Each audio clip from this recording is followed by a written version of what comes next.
Saudara Polda Metro Jaya membentuk tim khusus untuk mengungkap fakta kecelakaan Hasya Attallah yang kini dijadikan sebagai tersangka. Untuk membahasnya sudah bergabung bersama kami Ketua Harian Kompolnas Beni Mamoto dan Guru Besar Fakultas Hukum Universitas Jenderal Sudirman Hipnu Nugroho. Pak Hipnu, Pak Beni apa kabar? Baik, alhamdulillah. Terima kasih sudah bergabung bersama kami. Pak Beni, sampai akhirnya Kapolri memerintahkan Kapolda Metro Jaya membentuk tim pencari fakta. Berarti ada yang salah dong dengan pengusutan kasus ini?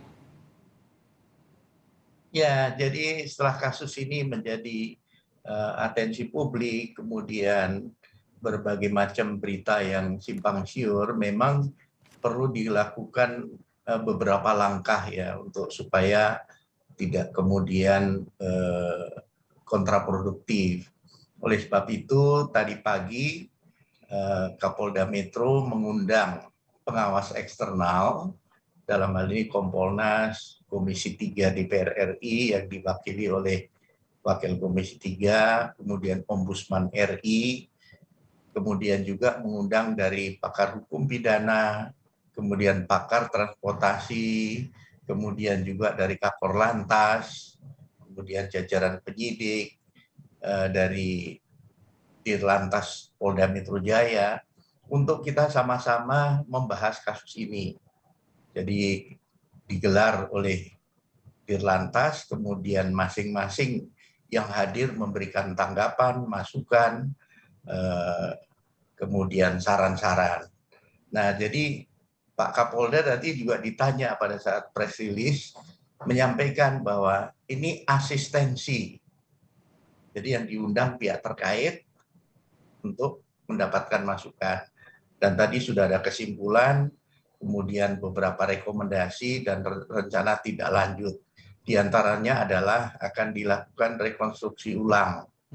Di samping itu juga menyangkut masalah pendekatan secara saintifik, ini dikedepankan. Jadi nanti akan menggunakan beberapa teknologi yang baru, yang sebetulnya kemarin sudah, tetapi ini akan lebih lengkap lagi lah pemeriksaannya, karena nanti akan sama-sama kita saksikan di TKP. Karena gini Pak, kalau dicermati lagi kan dalam prosesnya ini dari Ditlantas Polda Metro Jaya sudah bilang bahwa korban Hasya ini sudah jadi tersangka. Dengan dibentuk tim khusus kemudian bakal ada rekonstruksi ulang, Anda melihat bahwa ini sebetulnya hanya desakan publik saja untuk mencari sebetulnya apa yang sebenarnya terjadi, atau memangnya tidak ada yang tidak beres dengan penyidik kita begitu? Jadi dari awal kasus ini, opini yang terbentuk sendiri sudah menurut saya tidak sesuai fakta.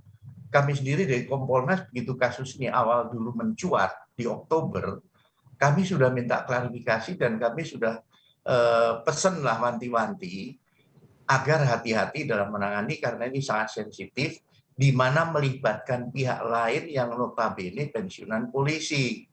Jangan sampai penyidik dianggap berpihak atau membela pihak polisinya. Itu sudah kami sampaikan. Nah, kami pertanyakan kenapa ini lama sekali. Ternyata setelah dipaparkan memang begitu panjang langkah yang diambil dengan penuh kehati-hatian, karena berusaha mengakomodir semua masukan dari masyarakat, tapi juga dari pihak keluarga, keberatan-keberatan dan sebagainya. Nah, soal pelabelan atau memberikan status tersangka kepada korban yang sudah meninggal juga termasuk dalam pembahasan kita tadi. Bagaimana prosesnya sampai dengan dinyatakan sebagai tersangka, sementara dia sudah meninggal. Nah, ini pakar hukum tadi juga memberikan pendapat. Melihat prosesnya sudah sesuai, penerapan pasalnya sudah sesuai dengan. Tapi sampai kemudian rekonstruksi ulang itu berarti ada keganjilan dong kalau begitu, Pak?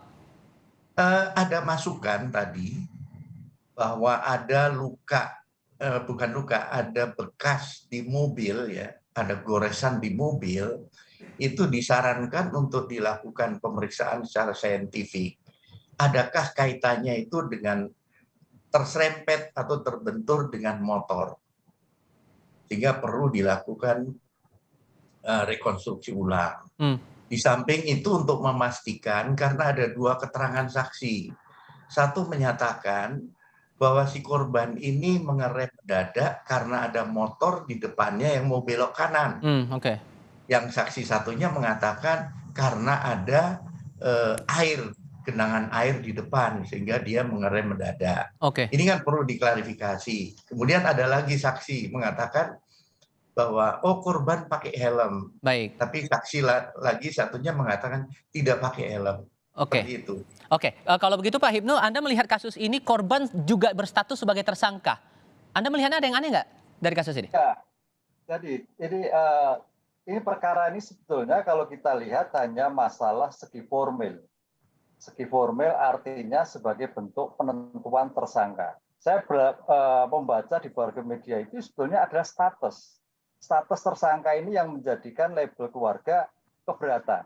Karena apa? Kalau kita melihat dari segi hukum memang betul bahwa penentuan sebagai tersangka itu tidak mudah. Kita lihat kapan itu tersangka dibuktikan adanya 2 alat bukti. 1. Kedua, sudah diperiksa dulu. Kan gitu kan. Penyidikan adalah serangkaian tindakan penyidik untuk mengumpulkan barang bukti guna menentukan tersangka. Nah, konsep sistem sebagai penentuan tersangka ini yang cukup dipertanyakan. Apakah yang bersangkutan sudah diperiksa atau belum? Apakah dalam keadaan itu masih sehat atau belum? Kan keadaan yang dilakukan sudah dalam keadaan kritis, tidak diperiksa. Pertanyaannya, apakah orang dalam keadaan kritis langsung ditentukan tersangka? Itu konstruksi hukum yang agak menjadi debatable. Sehingga jadi masalah besar. Karena undang-undangnya gini Mas Tifal. Barang siapa yang karena kealpaannya menyebabkan matinya orang lain, bukan dirinya sendiri. Itu bisa lihat di dalam KUHP maupun Undang-Undang Kecelakaan Lalu Lintas pasal 310.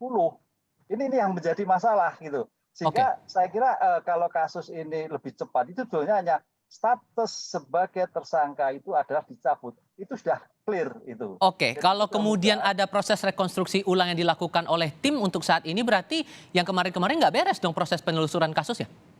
Ya, ada sesuatu yang salah, pasti itu. Oleh karena itu, mudah-mudahan kasus ini hanya selesai pada pencabutan tadi, tidak melebar bahwa menjadi ada tersangka lain. Itu Mas Tifal. Ini yang agak melebar kan seperti itu nanti. Begitu ada rekonstruksi, gelar perkara, ternyata ada orang lain dari CCTV. Siapa tahu kita tidak tahu, tapi ada tersangka lain. Itu bisa jadi.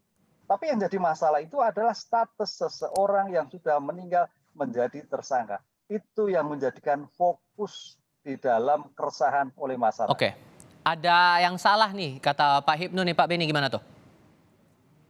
Ya, jadi memang masukan ini juga menjadi bahan diskusi kita. Jadi menyangkut masalah ketika penyidikan awal itu siapa yang ditarget, pengemudi Pajero atau pengemudi motor, kan itu dulu. Nah, kemudian dalam perjalanan pembuktian itu bagaimana seandainya pengemudi Pajero yang ditarget untuk ditersangkakan, dikatakan oleh ahli tidak cukup bukti. Nah, kemudian baru yang kedua. Tapi disinilah yang menurut saya memang sedang dievaluasi kembali, sedang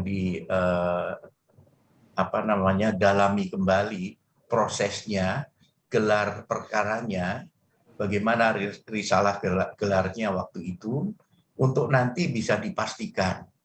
Jadi memang perjalanan kasus ini menjadi agak perlu waktu lagi, karena juga keluarga mempertanyakannya begini, itu orang pengemudi Pajero membiarkan orang di situ 30 menit menunggu ambulan, kok nggak dihukum atau nggak kena sanksi? Oke, baik, kami tangkap maksud Anda. Terakhir Pak Hipnu, yang Anda harapkan kemudian dari tim pencari fakta ini dibentuk, gimana kemudian?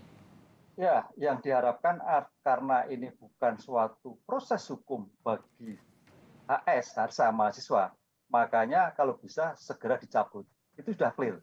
Kalau terkait dengan pihak lain yang terkait dengan delik pembiaran atau mungkin calon tersangka lain itu urusan dari polisi, tapi adalah yang jadi masalah keluarga ini status dicabut sebagai tersangka. Baik. Itu, Mas.